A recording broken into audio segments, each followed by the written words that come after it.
guys, happy Friday. Welcome back to the Lovin Dubai show. We spoke about what the UAE is doing to support Gaza. We spoke about the monsoons in Kerala and those pesky scammers on buy and sell websites. And if you have missed the episode, don't forget to subscribe to the Lovin Dubai show podcast wherever you get your podcast from, and enjoy. Good morning, Dubai. Happy Friday. Welcome back to the Lovin Dubai show, where we go through the top trending stories that everyone across the country is talking about. Our top story for you today: the UAE unveils a community initiative to support deaf Gazans. As well, the UAE consulate in Kerala calls its citizens to actually leave Kerala following the monsoon that's happening. We're also talking about last night's supermoon. It went viral and it was literally out of this world. And as well, UAE peeps are fed up with scammers on buy it and sell sites. And also in today's update, brought to you by the RTA for GITEX, we're just going to urge you directly to take public transport. We've spoken every single day this week about what the RTA have put in place for GITEX in terms of the taxis that are available specifically for people going to GITEX. Take the metro if you can, and the alternative routes that you can take. It's all being automated by an AI traffic management machine, which is literally phenomenal. And if you want the details on that, you can actually go directly to GITEX and check that out. By the way, it's the last day of GITEX. Can you believe it? It's already come and gone. I know. Time passes by so fast, and it was a beautiful event because, like, we just like figured out how the the UAE is all about AI, technology, and evolvement. Speaking of evolvement, we have been living in an era of social media. I think it's been, over a decade and a half. And we put the question to you this morning, everyone watching online. Good morning, by the way. It's Friday. Can you believe it? We've made it. You're on Instagram this morning. You might be on Facebook, YouTube, Twitter, TikTok watching the show. But do you wish social media actually never existed? Yeah. In a way, yes, I do. And I'm not only speaking on my behalf, because there's a study that I had seen today morning that says apparently Gen Z wish TikTok was never invented. Why do you think? Do you know why?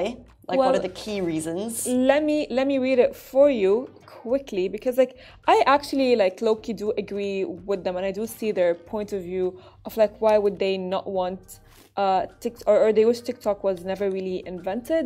Personally, I think it's kind of wasting. So the findings from the representative of poll of 1,000 Gen Z adults between age of 18 and 27 figured out that Gen Z did not want or wish that TikTok was never invented, because apparently 60% of 4 hours a day they spend on it, and as well how long? 60% of 4 hours. 4 hours a day? A day. Can you imagine? That's a lot. Do you spend 4 hours a day on TikTok?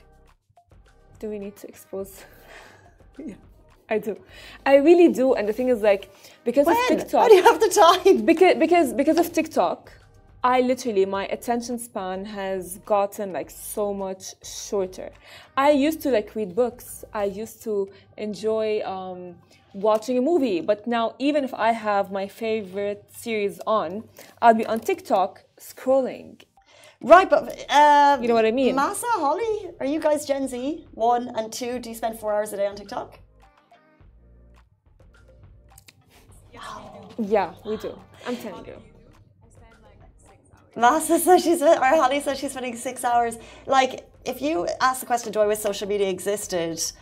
I think social media has its benefits, but I wish it was back in the old days of social media, where the golden era. This is before your time, where you go on a night out, you have your camera, you take 120 photos and you upload every single photo, and there's no ego, there's no filtering, and it's just fun, and then you like every photo, and it was that special time of social media that I wish still existed, but it's just gone too far now, and there's too much.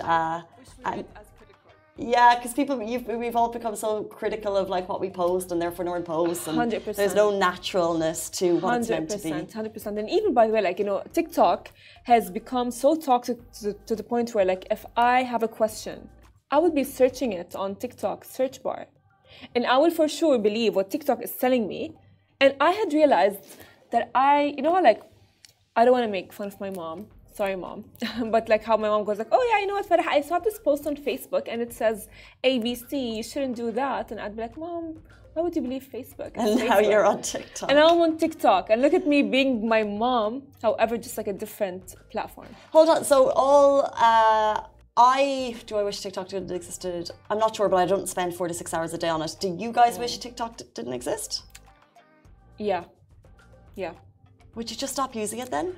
I mean, you can't, because that's like, it's very easy to say that. It's very easy to be like, you know what, fine, just like stop using it. But then we got so used to using TikTok that not using it is like not normal. Give it a go. I don't think I'll be able to, but okay, I'll try. If you wish it didn't existed, I'll try. I wish it go not on a exist. TikTok's detox. I mean, look, that's TikTok's detox.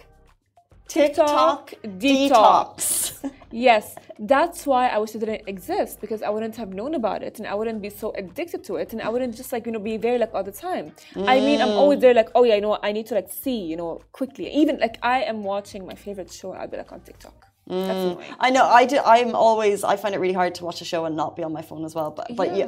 You try and make a conscious effort not to. You're like, okay, I'm on my phone then. You try, yeah. Anyway, 8:38 on this beautiful Friday morning. Also, by the way, stay tuned because it is October. It is Breast Cancer Awareness Month, and we're going to be joined by Dr. Wissam talking all things breast cancer and everything we as women need to know.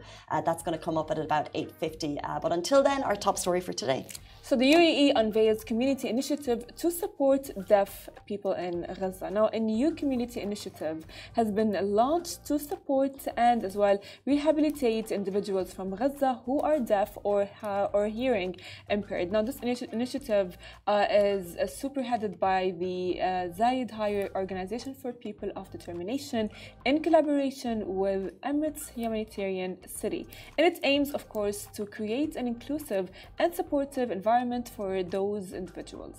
So the initiative seeks to provide essential resources and opportunities for personal development. It recognizes the critical role that the community plays in supporting the people of Gaza.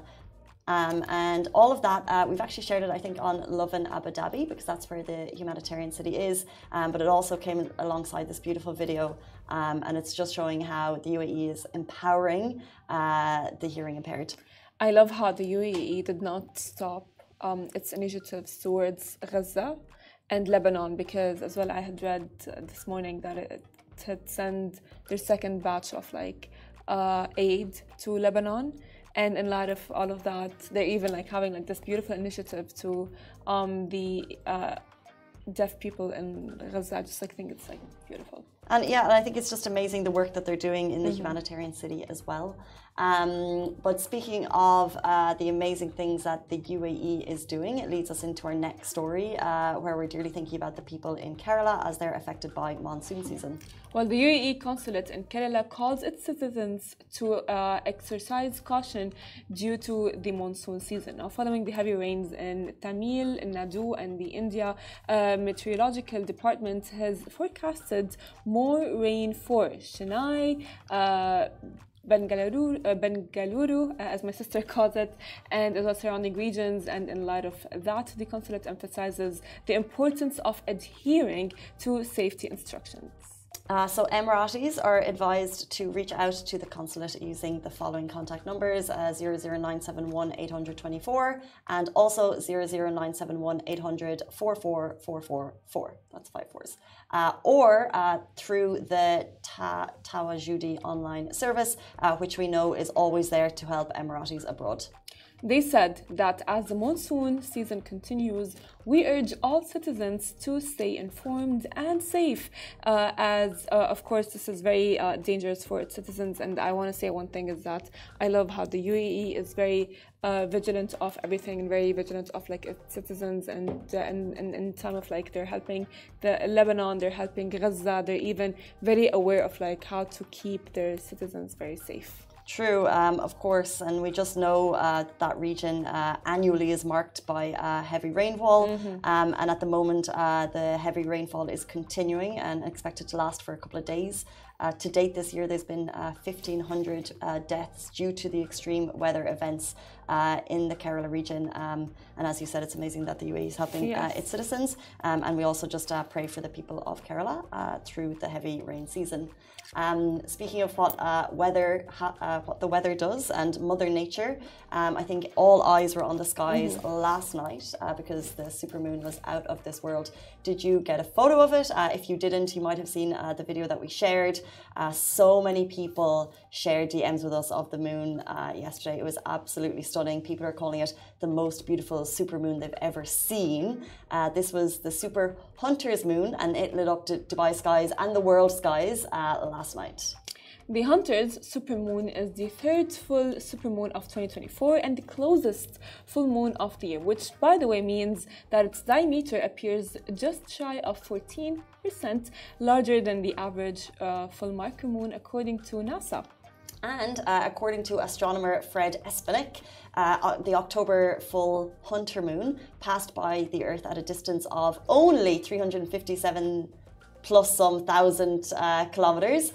And this moon generally signals the arrival of winter. So as the name suggests, the Hunter's moon traditionally indicated that it was time to store up meat for the winter. Does it mean winter is coming? Yes, it does. Does Global Village mean reopening mean winter is coming? Yes, it does. That's more for me. I'm more about Global Village reopening because then you know that they know it's okay for thousands of people to walk outside throughout 100%. The day. So that was really winter is coming. I agree with you. And as well, today morning, for the first time, I woke up and I saw the moon.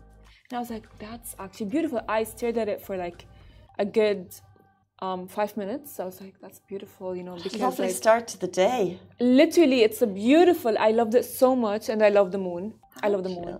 And by the way, regarding the winter and the weather, I have been walking outside, and the weather is actually not bad. It's really it's fine. We're there. It's fine. Bit sticky today in terms of the humidity, but. Yeah, I mean, I don't know. To me, like it's 72%. Like if my mom would be here, she would be like, you know what? To Farah, it's not hot because like I get really cold very fast. To me, like I would tell my mom like, you know, she should live in like Antarctica because like she doesn't get hot at all. However, the weather is actually beautiful. I like it, and as well, the moon's beautiful. I love the moon. I was like staring at it like that, like. You know, I saw our post yesterday and I was like, I need to go outside and see this moon. And I did the Dubai thing, which was I opened my curtains and looked out. I couldn't see it. But this is phenomenal. So this must have started yesterday evening. And it's 2 day, the cycle of this moon that we should be able to see the most of it. So I don't know if that was 2 days before or maybe tonight again. But if you missed it and if you love celestial objects in the sky, this is one not to miss. Let's jump into our next story. UAE people are fed up with scammers on buy and sell websites. So when you hear this title, you might think we're talking about a typical scam, the illegal kind, but we're not. These are the types of scammers who walk among us. It could be you, it could be me. They're the people who are willing to offer you 100 dirham for something that you've listed on a buy and sell website for 1,000 dirham, the time wasters. You know what I mean? I mean, that's really annoying. Now, someone listed a piece of furniture for 1,800 dirhams, and the chancellor offered 150 dirhams, aiming to get the best possible price for the used item. But they're wasting the seller's time with such lowball offers. And this type of lowball price offerings are common on buy and sell websites. So, of course, this is very devastating, I must say, for sure. So, if you've devastating. Yes, it is devastating. It's happened to me a number of times. Really? Right, like I've sold a lot of things over the years on different buy and sell websites. Okay. But the most frustrating thing for me is when you agree on a price and then people come to the door. This happens all the time. And then they're like, oh, let's say, for example, you've agreed on 500 and they're like, oh, I've only got 3. Oh, that's like... Yeah, and it was so annoying. So we were selling a fridge and these guys come, and the problem is the people who are buying, they're not buying the fridge for their apartment. There's so many people buying things to resell it on, or they're buying it for parts. So we had one, we were selling a fridge and the guy came to the door and he's like, he goes, oh, I thought it was a different kind of fridge. This isn't the one I thought I was buying. And I was like, you saw the photos, you had the link. And he stood there and he was like, no, like I really thought it was a different fridge, but he wasn't leaving. And it came to the point I was like, you need to leave my apartment now. You know, because it's such a weird thing because they're in your home, they're in your space. Oh my God, that's actually... But then you get to the point like they've made the time to come. They're going to lift the thing out of the house and you end up giving in to them. But the lowball price people are pesky. I mean, I've never had a situation like that happen to me. But if that would happen, I would be very frustrated. I would be very annoyed. It's really, actually really annoying. Like I've had so many, it always happens. Now I'll tell you, because it's happened to me so many times, I tried to lowball someone. You did? Oh yeah, my God. not at the door, not at the door, but I tried to lowball the offer online. Okay, well that's fine. And it didn't work. I played hardball for like 2 days and I really wanted the thing and it was the only thing of that price around. And then I just like went crawling. I went crawling back 2 days later with a fair price. It's fine. But like, I mean, look, I mean, it's like a very like low balling thing. It's very common in Arab countries. Like if they're gonna go and buy something in our home country, like back in like our home countries, and I think Masa can agree with me on that. And Jordan, Palestine, Syria, Lebanon, they're like, oh, that's for 500. No, it is 300. There you go. I only have 300 and that will actually happen. Yeah. You know, but here in the UAE, I don't think that's like possible to happen. You know, I don't think that's possible. Like, oh yeah, you know what? I'm going to be giving you 300 dirhams only for a 500 dirhams item. I think it's normal to do, so like if you're listing on a buy and sell, like there's always a haggling, but I think it's like in this scenario shared by one of our colleagues, they put something up for 1,500 and they got 150 offer and it's like such a time waste. Yeah. But then it comes to the point that like there is always a price and you don't know how long this person has been listing this thing for. Anyway, it's 8:48 on this amazing Friday War Day. We're so excited to kick off the weekend with you. But before we get there, it is October, Breast Cancer Awareness Month. And we're going to jump into an interview with an expert on the subject, Dr. Wissam, what every woman should know about breast cancer. Stay tuned. Hey guys, welcome back to the Lovin Dubai show in honor of Wear It Pink Awareness Day. We're joined by Dr. Wissam Ismail, who is an expert in breast cancer care. He'll be sharing important insights on prevention, early detection, and the latest treatments for breast cancer. Welcome to the show. Thank you so much for being here to discuss this important topic. Thanks a lot, and thanks for inviting me. Well, thank you for being here, of course. My first question is, what are the early signs that women can see or notice that can indicate breast cancer? Very good question, and that's a very common thing, and people usually miss that. So I call them the 12 breast lemon, and I'll have a leaflet in my clinic and give it to patients. So basically it's if there's any skin changes that you haven't noticed before, if there is any like a blood-stained nipple discharge, if there is a deep lump that you haven't seen before or a lump under your armpit. So these are the main things that, you know, the patient tend to see, but sometimes, you know, they leave it alone and say, yeah, fine, well, you know, it's around my period time, I'll leave it and then it'll get better. But this could be an early sign of breast cancer. Interesting. When I think of personal detection for breast cancer, I just think of lumps and I think of nothing else. But you mentioned there are signs of, you know, skin changes and things. So are there any more subtle symptoms that we should be looking out for? Yeah, so if these skin changes are not settling after a few weeks, and everybody can have like skin changes from irritation, a bit of an allergy, but if things are persisted over a few weeks, then that needs to be, you know, get checked. And there's a medical term we call that peau d'orange. That's when the skin becomes very tense. And this is a sign that the breast cancer is just coming close to skin and this affecting, you know, the lymphatics, and that's why, you know, the skin becomes angry. Mm-hmm. Now, of course, other than the symptoms that we can feel on our bodies, does breast cancer affect day-to-day life? That you go like, okay, fine, I have breast cancer, it's affecting my day-to-day life? Not really. The important thing to know that breast cancer is the commonest cancer in the world now. So 1 in 8 ladies will have breast cancer. It used to be like bowel cancer, lung cancer, but now breast cancer is just proceeding. And that's due to many factors. But to affect day-to-day life, it's not really affecting your life if we are detecting it early. So that's the key to it. Although it's the commonest cancer, but it's the most treatable cancer, and people can be cured from it very, very, you know, easily and quickly, providing that we find it early. Cure rate is over 99%. But if we found it very late, then that cure rate can drop to 60%, which is not great. You mentioned there that the rates have increased due to certain factors. Like, what are those factors? Well, it's multifactorial. Some of them are genetics, which is about 5 or 10%. Some of it's unhealthy lifestyle, smoking, stress, not sleeping early. And that's not only affecting breast cancer, but that's affecting all the cancers that people can face every day. 1 in 3 people in their lifetime will have a cancer of some sort. But breast cancer in particular is very specific for the ladies who are having a healthy lifestyle, very overweight, because the fat under the skin, can be transformed into estrogen. Estrogen is the main cause of the breast cancer that we see. Interesting. Now, there's like this misconception that breast cancer can really only reach women who are like at a certain age.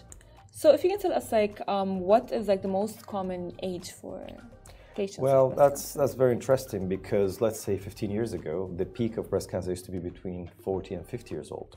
Now this has shifted like by 10 years. So now we're seeing ladies having breast cancer, the peaking is between the 30 and 40 years, which is very scary and worrying. And that's why we encourage all the ladies to do your self-check. It's a 60-second a month. And this is my code always. So 1 minute a month to examine your breast at day 7 of your period, left side under your armpit, right side under your armpit. It takes a minute. If you do that, then, and if you see or feel any lump or anything that you're not used to, then yeah, go to a specialist. But regarding the age, yeah, there's a big shift, from the 40s to the 30s, and we're seeing very advanced breast cancer during that age period. And what's the reason behind that? Yeah, again, it's multifactorial. Speaking of misconceptions, I think there might be so many. We grew up thinking, maybe using certain deodorants would cause breast cancer, maybe using certain perfumes. Is there any truth to that? No, not really. There are multiple myths, I would say, about breast cancer. One of them is perfume, deodorant. The other myth is, oh yeah, I've got a lump and it's going to go away on its own, so I'm just going to leave it alone. No, it doesn't sometimes. And the other myth, I'm not going to get my breast check because if I can do a mammogram, that's radiation, that's going to cause cancer. No, it doesn't. The other myth is, I'm not going to do a biopsy because if it's cancer, then it's going to spread. And this is very, very common misconception. And you always tell patients, listen, if it's a benign or it's a cancer, if you take a biopsy from it, it doesn't spread. It helps us to diagnose it early. It helps us to treat it early. Trust your doctors, trust medicine. I agree with Casey. We should trust our doctors more. Now, it is a genetic disease. However, if it does not run in the family, are women as well like prone to, or maybe they're less prone, there's like more of like a low possibility to get breast cancer? Yeah, well, people focus a lot on genetics, but the genetic related breast cancer is only about 10% of all the cancer that we see. And we have like all the genetic tests to check for mutations. But if the ladies, they don't have any like a genetic mutation, but they have a very strong family history of breast cancer, 2, 3 relatives from the same side of the family got cancer, then yes, they are still, we categorize them as a low risk, intermediate, and high risk. So they're still going to be high risk, but it's not the genes that we know about. As much as we're advanced, but we don't know about all the genes, in there. We test about 21 genes for the genetic mapping, something that's related to breast cancer and thyroid cancer, pancreatic bowel cancer, but we still don't know about all the genes. So we tell the patient, yes, you don't have a genetic mutation that we can detect, but you're still a high risk. So you need to go for what we call enhanced monitoring, which means that you check yourself regularly. We check you every 6 months to 1 year with different modalities to detect any cancer early. So detection is obviously super important, but what about prevention? Is that possible with breast cancer? Is there a way to lower my chances of getting it? Yeah, it is. That's a very good question. So generally speaking, running a healthy lifestyle, that's very, very important. So sleep well, eat well, and by saying eat well, don't stop like, eating sugar, because a lot of people, I'm not going to eat sugar because this is going to cause cancer. That's again, it's a misconception. There's no direct link between sugar and cancer, but if your BMI is high, you're overweight, then you're not exercising, you're not having a lot of stress in life, then yes, this can translate into cancer at some point. But prevention is better than cure, as we always say. So if you're running a healthy lifestyle, you're doing your 60-second check a month, you doing your yearly checkup. And when you talk about screening, people have a bit of confusion about that, because screening is different than symptomatic. Screening, that's you go and get checked when you don't have symptoms. That's utterly important, because if you start having symptoms, you've gone into a different category. You're changing a few millimeter cancer that we can detect without even me feeling it, to a like 1 or 2 centimeter cancer that might gone to your lymph nodes, gone to your different organs, which is sometimes too late. You just mentioned there that sugar may not have a direct link, but is there any type of foods or drinks that do have a direct link to cancer? For example, like alcohol, would that be known to cause breast cancer? Yeah, well, high consumption of alcohol can cause different types of cancer, but not directly linked to breast cancer. But keeping in mind that consumption of alcohol on high amount, this is high calorie. So again, this can translate to a lot of calorie consumption per day, but again, not a direct link to breast cancer. Mm-hmm. Well, many women are concerned about their body images after they undergo treatment, which is very normal. So what are like some ways that women can cope with that, with the changes? Yeah, that's an excellent question. 20, 30 years ago, yes, ladies will thought about, okay, yeah, I've got breast cancer, we have to remove the breast. That's not the case now. We have all the new technologies and techniques to preserve the breast. Only 20% of the surgeries that we do will lose the breast. That's because the cancer is widespread. Otherwise, 80% of our patients, they will keep the breast. We do, different techniques to preserve the shape, the volume. They don't need to lose the breast. And even for worst case scenario, if we decided that the patient will go for mastectomy, get rid of the breast, then yeah, we can do an immediate reconstruction. So I always tell them, you will sleep with a breast and you wake up with a better breast. That's a reconstructed, that's a younger version of your breast. You're not going to feel any difference in terms of the shape, in terms of the volume, especially for your family members, that kind of thing. So technology is really, really advanced, and we can use their own body tissue to reconstruct, or we can use a prosthesis.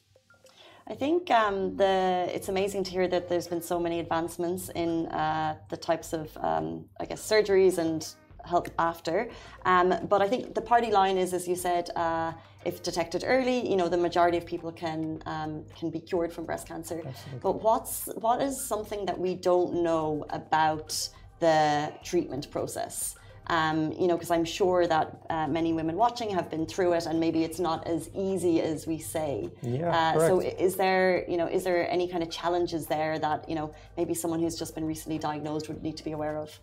Yeah, so the main challenge is what is the stage of the cancer that we detect. The earlier the detection, the less treatment that the patient will need. So for example, for a small early stage breast cancer, patient most of the time, they don't need chemotherapy. They don't need a major surgery. So it will be like a matter of a small surgery, and then they'll have a bit of radiation, and then they might take like a hormonal treatment. But if the cancer is slightly more advanced, then yes, the patient may need chemotherapy. And I just want to focus a bit on the chemotherapy that people are really scared about. And I always tell them, okay, so chemotherapy had a very bad reputation, but it's a very, very good medicine. There's no generic chemotherapy anymore, but there's like a targeted therapy. There is immunotherapy that comes with the the chemo regime. And we have like more than a third of the patients that start chemotherapy even before surgery. And the cancer vanishes even before we touch them with a knife. So that's a very, very revolutionary treatment, for the last 5 to 10 years. It wasn't there before, but now, we see, the cancer is cured, it's leaving the lymph node, it's not in the breast. So when I do my surgery, all what we see is just a bit of fibrosis tissue from the, successful treatment. Interesting. Now, lastly, how important is it to consider testing for breast cancer, and at what certain ages should women start testing for breast cancer? So we recommend to start doing screening from the age of 40, and this is with mammogram. And if they see something on the mammogram, which is a breast X-ray, then they can go for ultrasound or different modalities. But that's not for the people who had a family history of breast cancer. So for example, if a lady got a sister with breast cancer age 45, then she needs to start at the age of 35. So you go back 10 years to check them before. So yearly checkup according to the NCCN guidelines from the States, that's the most updated one. So from age of 40 up to the age of 75, 80. Doing the self-check is utterly important as well. I keep repeating this because it's very, very important. If you feel anything, don't ignore it. Don't sweep it under the carpet. No, get it checked. People don't, face their fears, but this is very important to acknowledge it, get it checked, because even if it's cancer, it's curable. 99%, you don't see many cancers with this cure rate. So this is a huge advancement in the treatment and in the cure rate. But the problem is, if you leave it, then no, it's a disaster. Before you leave us, very quickly, what's the youngest case that you've seen of breast cancer? 23. That should put the fire under us all to get our breast checked. Definitely. Okay. Dr. Bassam, thank you so much for joining us. If people watching today have more questions than we were able to get through, how can they find you? Well, I based at the American Hospital in Dubai, and they can reach us there. We're opening a new breast unit in Al Barsha Clinic, in the American Hospital clinics. By the end of the year, probably going to have like 4 breast units all across Dubai. So please, my only message is reach out. Don't ignore any breast symptoms. Do your 60 seconds a month and run a healthy life. Thank you so much for your time this morning. Thank you, Farah. Thank you, Casey. And that leads us to the end of the show on this Friday morning. Have a fabulous weekend, and we'll see you back here on Monday morning. Bye-bye.